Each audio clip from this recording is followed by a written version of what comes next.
everyone, my name is Chelsea and welcome back to my channel. For today's video, we are talking about new releases coming out in 2025.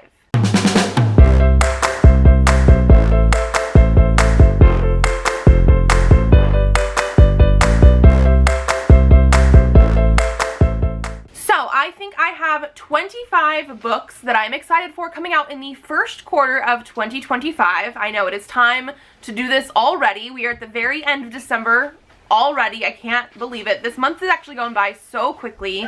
But yeah, we're going to be starting at January, going through the first 3 months of 2025. I have a lot of different age ranges here, a lot of different things. I do not remember exactly what everything is about, so a lot of these I am going to be reading the summary off of Goodreads. But let's get into it because otherwise this is going to be a very long video. So we're going to be starting with 4 books coming out on January 7th. The first one is Cinderella and the Beast, or Beauty and the Glass Slipper by Kim Bussing. This is the first book in the Princess Swap series, and I know that there's going to be more coming out in the beginning of the year as well, but we're just going to talk about the first one today. And so basically this is going to be what would happen if Cinderella found herself in the Beast's castle and Beauty woke up in some evil stepmother's home. So fairy tales meet Freaky Friday in this series where there's a magical mix-up for every princess. So this is literally going to be Cinderella and Beauty from Beauty and the Beast swapping places. Like I said, this is going to be like the start of a series. Book 2 is Snow White and the Dragon, or Sleeping Beauty and the Seven Dwarfs. So again, you can sort of get the idea here. It's going to be a middle grade fantasy mix-up series. I think it sounds really fun. The second book that we have here is Into the Woods by Jenny Holiday. This is obviously going to be some sort of romance. Teddy Knight's band has just broken up in spectacular fashion after his longtime bandmate and he'd thought closest friend decides to go solo. So when he's offered a last-minute gig to fill in as an artist in residence at a summer arts camp, which comes with a lake cabin and lots of free time to work on a revenge album, he takes it. No matter that he knows nothing about nature, dislikes kids, and is generally a grump, Gretchen Miller is having a midlife crisis. Luckily, her summer job as the dance teacher at Wild Arts Summer Camp will allow her to drop out of society for a while.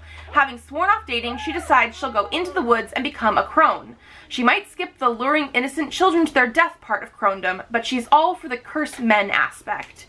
Teddy and Gretchen clash from the get-go when he mistakes her for a fan and she relegates him to the entitled jerk ash heap. Despite their determination to dislike each other, a wary friendship blooms as the magic of the woods starts to unwind them, and they spend long hours by the campfire talking about art, being stuck, and the idea of starting over. But woods are often filled with monsters, and Teddy and Gretchen will have to face their fears if they want to start over together. We also have For One Night Only by Jessica James. This is another romance. Glitterbat's reunion concert sold out when 2 former bandmates and bedmates are thrust back into each other's lives in a fake dating scheme for publicity. They'll be forced to face the music. I think this sounds pretty obvious. Second chance romance, very much celebrity music sort of style. Very interested in this one. And then the last one on this date is A Sea of Unspoken Things by Adrienne Young. The only thing James and Johnny Golden have ever had is each other. For as long as she can remember, James's deep connection with her twin brother Johnny has gone beyond intuition. She can feel what he feels. So when Johnny is killed in a tragic accident, James knows before her phone even rings that her brother is gone and that she's alone. Truly alone for the first time in her life. When James arrives in the rural town of Hawthorne, California to settle her brother's affairs, she's forced to rehash the ominous past she and Johnny shared and finally face Micah, the only person who knows about it. He's also the only man she's ever loved.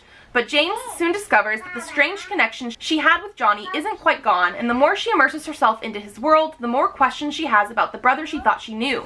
Johnny was keeping secrets, and he's not the only one. What she uncovers will push her to unravel what happened in the days before Johnny's death, but in the end, she'll have to decide which truths should come to light and which should stay buried forever. So from my understanding, this is about twins, which is why she supposedly has this sort of thing, but Adrienne Young does a lot of her adult novels with some sort of magicalness in them. So, yeah. Okay, we're going to be moving into January 14th, and we have 5 titles coming out on this date. The first of which is Sheltering Eaves Volume 2 by Rie Aruga. I read Volume 1 as an arc earlier this year in 2024. Absolutely loved it. Really want to see where this is gonna go. Rie Aruga does a lot of like harder topics, like Perfect World that she has done before was dealing with romance and being an adult when somebody is paralyzed and has to be in a wheelchair. And this one is more YA sort of, dealing with people who are in the foster system in Japan. So it is going to be different than the US system, but I'm really curious to see where this is going to go, if it's going to have any sort of romance elements or if it's more just like found family, that kind of thing. But it is going to deal with those harder topics, and I liked the first one so much that I definitely want to continue. The next book we have here is Flirting with Disaster by Naina Kumar. This is Naina Kumar's second book because she did have Say You'll Be Mine that came out in 2024.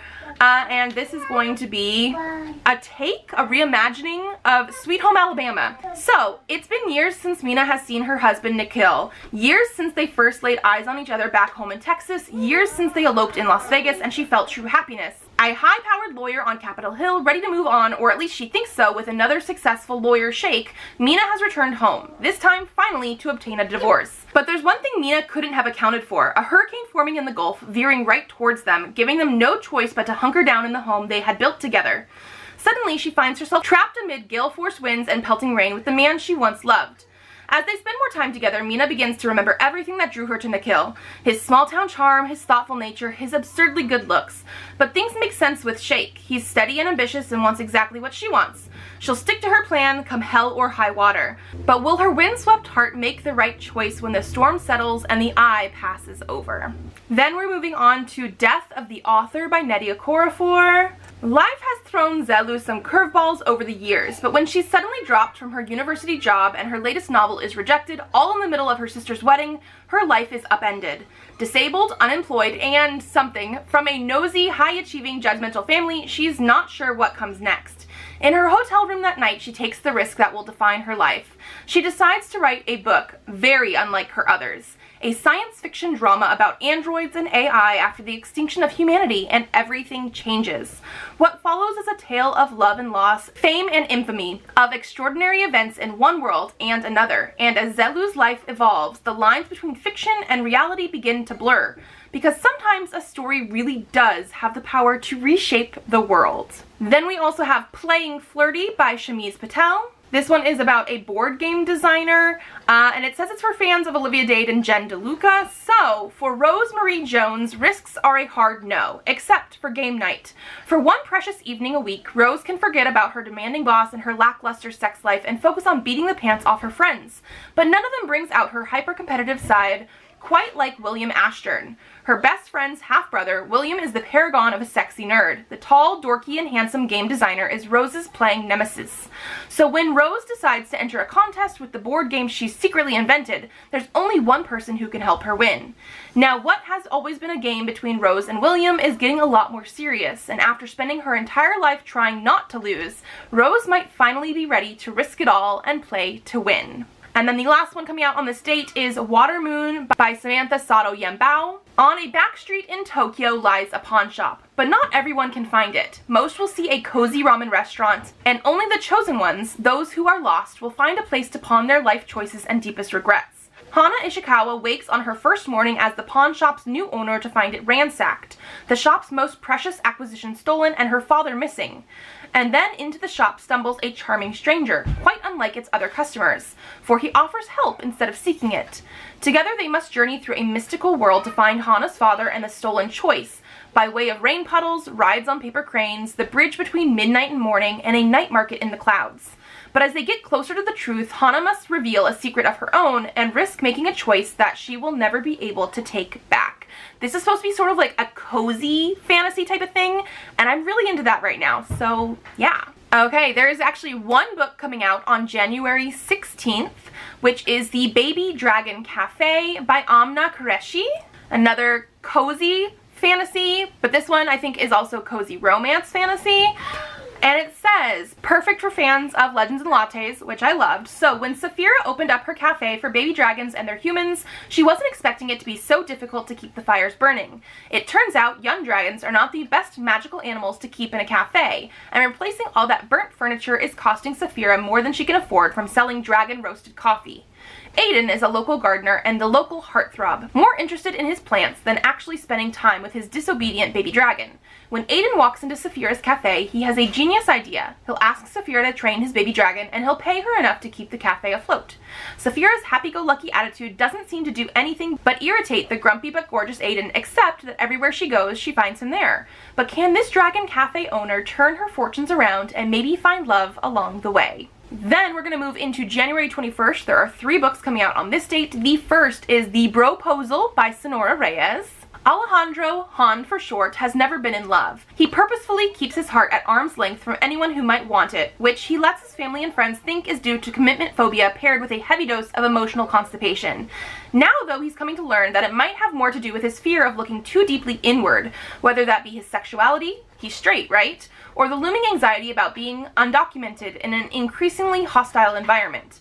On the other hand, Han's roommate and best friend Kenny is stuck in a soul-sucking relationship with a woman who wants nothing more than for Kenny to ditch Han and marry her. Kenny can't stand being alone and has always been afraid of being punished for making the wrong choice, so his girlfriend happily makes most of his decisions for him. But when she forces his hand and makes him choose between their relationship and his best friend, he finally knows without a doubt who the correct choice is. But things aren't as easy as they should be with Kenny's ex out of the picture. When Han loses the job that had promised to sponsor his work visa, it leaves the two of them anxious as ever. In order to give his best friend a chance at security, and okay, maybe to make his ex a little jealous, Kenny asks Han to marry him, but neither of them are prepared for the very real feelings pretending to be madly in love stirs up. So fake dating, LGBTQ, like, yes. Then we also have Onyx Storm coming out by Rebecca Yarros. This is the 3rd book in the Empyrean. I have not read Fourth Wing yet, but I did think I should mention this because I know a lot of people are going to be waiting for this one. I do have the first 2 books on my shelves. I probably should read the first one before this one comes out. I can't get into what this is. I think Fourth Wing, because I actually don't know very much about it, is fantasy romance with dragons and I think some sort of school setting, learning how to be a dragon rider type of thing in the first one. That's all I know. And then I also have She Loves to Cook and She Loves to Eat Volume 5 by Sakaomi Yuzaki. This is one that I've been talking about on my channel recently. I started reading it during the 30 and 30 manga challenge in September, and I have absolutely been growing to love this series more and more. Like every single volume, I'm falling more and more in love with it, and it's because it is a sapphic romance. Starts off very slow at first, but I've really been loving getting to know these 2 women and the characters and their friends, and the fact that they do sort of bond over one of them really liking to cook and one liking to eat. Like, it's just, I really love how real these characters feel. And so yeah, the 5th one is coming out and I definitely need it. Okay, we're gonna be moving into February. On February 4th, there are 2 books coming out. The first is Dating and Dragons by Christy Boyce. This is a YA, same author as Dungeons and Drama, and this says Quinn Norton is starting over at a new high school and hopes that joining a D&D game will be the trick to making friends. The plan sounds even better when she's invited into a group that includes Logan Weber, the cute and charming guy she met on her first day of class. But this isn't your average D&D campaign. This group live streams their games and enforces strict rules. No phones allowed and no dating other group members. Quinn is willing to accept the rules, even if it makes Logan off limits, and she quickly learns that doing so won't be a problem, since Logan goes from charismatic to insufferable as soon as she agrees to join. As their bickering and bantering intensifies, inside and outside the game, Quinn can't help wondering, is Logan's infuriating behavior a smokescreen for hidden feelings? Quinn is risking it all, and the 20-sided dice are rolling. And then we also have The Bones Beneath My Skin by TJ Klune. From my understanding, this was indie, and he's having quite a few backlist things being published now by traditional publishers. So let's see, because I actually don't know what this one is about. In the spring of 1995, Nate Cartwright has lost everything. His parents are dead, his older brother wants nothing to do with him, and he's been fired from his job as a journalist in Washington, D.C. With nothing left to lose, he returns to his family's summer cabin outside the small mountain town of Roseland, Oregon to try and find some sense of direction. The cabin should be empty. It's not. Inside is a man named Alex, and with him is an extraordinary little girl who calls herself Artemis Darth Vader. Artemis isn't exactly as she appears. Soon it becomes clear that Nate must make a choice, let himself drown in the memories of his past, or fight for a future he never thought possible. Because the girl is special, and forces are descending upon them who want nothing more than to control her. Then moving on, we do have one book coming out on February 11th, and that is going to be First Time Caller by B.K. Borison. This is a Sleepless in Seattle inspired love story. Aiden Valentine has a secret. He's fallen out of love with love. And as the host of Baltimore's romance hotline, that's a bit of a problem. But when a young girl calls into the station asking for dating advice for her mom, the interview goes viral, thrusting Aiden and heartstrings into the limelight. Lucy Stone thought she was doing just fine. She has a good job, an incredible family, and a smart, slightly devious kid. But when all of Baltimore is suddenly scrutinizing her love life, or lack thereof, she begins to question if she is as happy as she thought. Maybe a little more romance wouldn't be such a bad thing. Everyone wants Lucy to find her happy ending, even the handsome, temperamental man calling the shots. But when sparks start to fly behind the scenes, Lucy must make the final call between the radio-sponsored Happily Ever After or the man in the headphones next to her. Okay, moving on to February 18th, there's one book coming out on this date, which is I Got Abducted by Aliens and Now I'm Trapped in a Rom-Com by Kimberly Lemming. I will say I tried a fantasy by Kimberly Lemming and I didn't really like the way that the writing style was in the fantasy world, but since this is supposed to be more sci-fi, I'm hoping that this one hits the spot for me. This is a hilarious and sexy romance about a woman who gets dropped on a strange planet only to fall for not one, but two aliens. So, Dorothy Valentine is close to getting her PhD in wildlife biology when she's attacked by a lion. On the bright side, she's saved. On the not so bright side, it's because they're abducted by aliens. In her scramble to escape, Dory and the lion commandeer an escape pod and crash land on an alien planet that has dinosaurs? Dory and her new lion bestie, Toto, are saved in the nick of time by a mysterious and sexy alien soul. On their new adventure, they team up with the equally hot, equally dangerous Locke, who may or may not be a war criminal.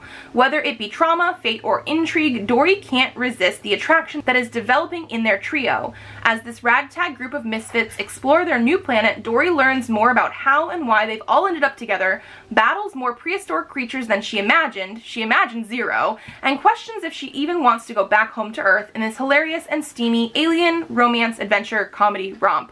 And apparently Wizard of Oz inspired. I didn't realize that at first, but like, I'm not opposed. Then we're going to be moving into March 4th. I originally had 4 books for this date, but it looks like one of them got pushed to April, so we're going to skip that one. We're going to go with 3 books coming out on March 4th. The first is the Ragpicker King by Cassandra Clare. This is book 2 in the Chronicles of Castellane. The first one is Swordcatcher. I have not read that one either, but it is high on my list, and so I definitely want to see this one. Like, I'm going to end up buying it. Cassandra Clare is basically an auto-buy author for me. This is her adult fantasy series, so yeah, I don't even know if I can tell you what the first one was about, except for adult fantasy from Cassandra Clare. I need to read that one. Then we have Something Cheeky by Thien Kim Lam. This is going to be another adult romance. Zoe Tran is living her best life designing plus-size lingerie at her own award-winning clothing boutique when suddenly her college best friend re-enters her life. Derek Bui is offering a tantalizing chance to recapture a forgotten dream, designing costumes for the musical they created together years ago. Derek has loved Zoe since freshman year and never had the guts to confess his true feelings. Now he's directing the Vietnamese Cinderella rock musical they dreamed up in college. The stakes are it's the first production with an all-Asian cast and creative team at Washington, D.C.'s largest theater, and if they can make it work, they'll head to Broadway. But his real goal is to get Zoe back in his life. A proud demisexual, Zoe only ever saw Derek as her best friend. But working on their dream production together brings them closer than ever. Sparks ignite under the hot spotlights. But when a theater's artistic director pressures Derek to make the musical less Asian, he and Zoe clash on whether to stay true to their vision or compromise to keep the production alive. Will Zoe and Derek finally let love take center stage, or will their creative differences close the curtains on them forever? I love the amount of different things in here, the demisexualness, the fact that they want to do an all-Asian musical type of thing and they might have issues with that. Like, this one is right up my alley. And then we also have Our Infinite Fates by Laura Stephen. They've loved each other in 1,000 lifetimes. They've killed each other in every one. That tag got me right there. Okay, Evelyn remembers all her past lives. She also remembers that in every single one, she's been murdered before her 18th birthday by Arden, a supernatural being whose soul and survival is tethered to hers. The problem is that she's quite fond of the life she's in now, and her little sister needs her for bone marrow transplants in order to stay alive. If Evelyn wants to save her sister, she'll have to 1. Find the centuries-old devil who hunts her through each life before they find her first, 2. Figure out why she's being hunted and finally break the curse, and 3. Try not to fall in love.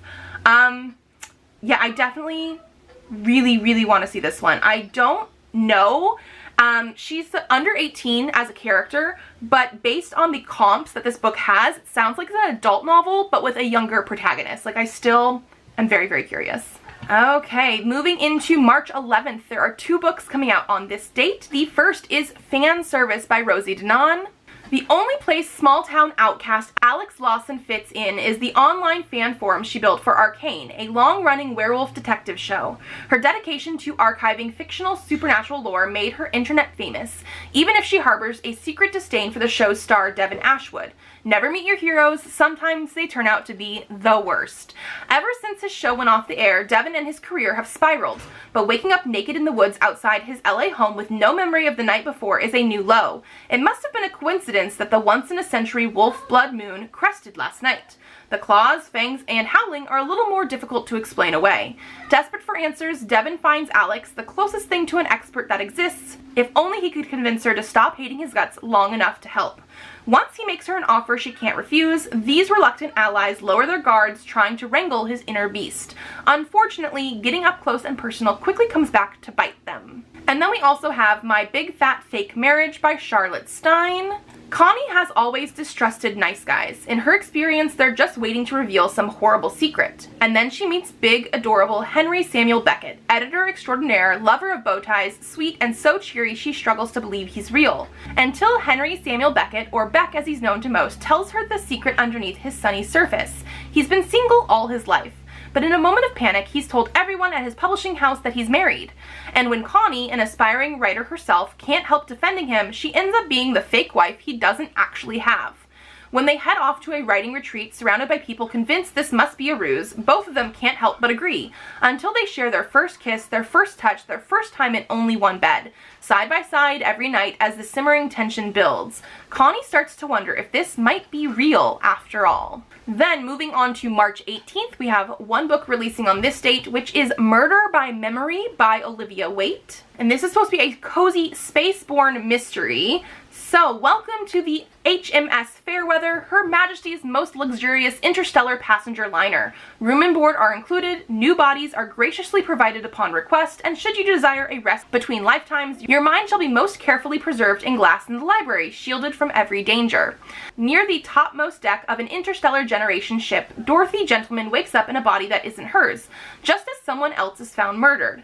As one of the ship's detectives, Dorothy usually delights in unraveling the schemes on board the Fairweather, but when she finds that someone is not only killing bodies, but purposefully deleting minds from the library, she realizes something even more sinister is afoot.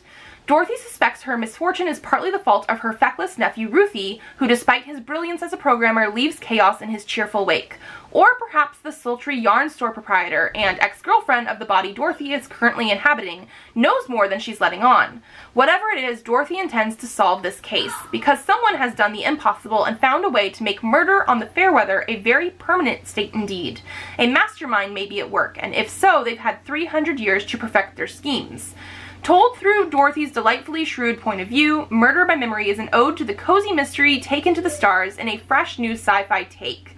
So this is definitely going to be mystery, cozy sci-fi, I don't know, but some sort of murder, but you can switch bodies, but they're permanently murdered now? Like, I am very interested in this.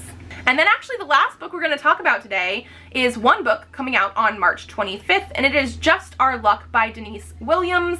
Another romance. I seem to find all the romances and share a ton of them during these new book release videos.